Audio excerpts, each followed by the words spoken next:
আসসালামাইকুম, আমি Rintu official. Guys, আজকে আমরা কিছু মজার মজার আইটেম রান্না করব।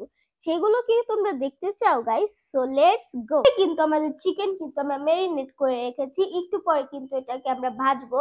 আর এখানে কিন্তু আছে চিংড়ি মাছ, এটাও কিন্তু ম্যারিনেট করে রাখা হয়েছে কারণ এটা একটু পরে ভাজবে। কিন্তু আমরা সবজি কেটে রেখেছি কারণ এটা আমরা একটু পরে রান্না করব। আর এখানে আছে হলো এটা একটু পর পোলাওতে দেওয়া হবে গাইস। আর তো এখন কিন্তু এগুলো রান্না করা হবে। এখানে কিন্তু আমরা প্রথমে তেল দিয়ে দিয়েছি, এখন কিন্তু আমরা ম্যারিনেট করা চিংড়িটা দিয়ে দিব। তারপর কিন্তু এটা ভাজা হলে কিন্তু আমরা এখানে মুরগি দিয়ে দিব। আর এটা কিন্তু অনেক সুন্দর করে ভাজা হচ্ছে। চিংড়ি মাছ ভাজা কিন্তু ডান। আর এখানে কিন্তু আমরা চিকেন ম্যারিনেট করা চিকেনটা দিয়ে দিচ্ছি, এটাও কিন্তু প্রায় ভাজা হয়ে যাচ্ছে গাইস।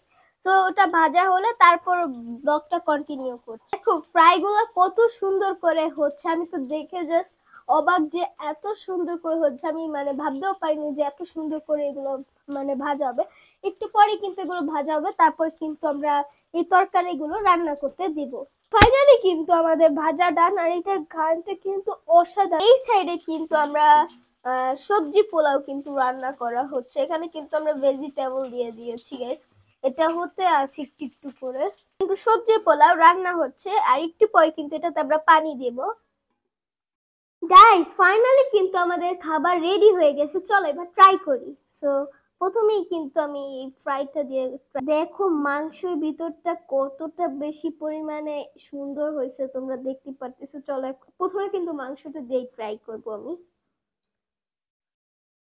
হুম গাইস, এটা খেতে অনেক বেশি মজা। এবার চলো এই ভাজিটা দিয়ে খাই।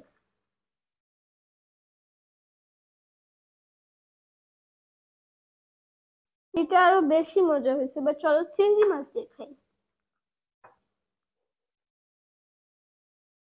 গাইস ছুটাতে পারছি না, তবে এদিক দিয়ে ছুটানো যায়।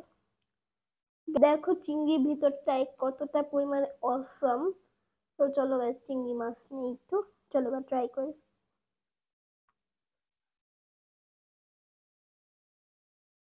হুম গাইস, সব আইটেমই কিন্তু অনেক বেশি মজা হয়েছে।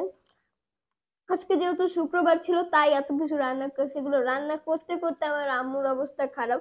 বেশি বেশি like comment share and subscribe. So আজকের মতো ব্লগটা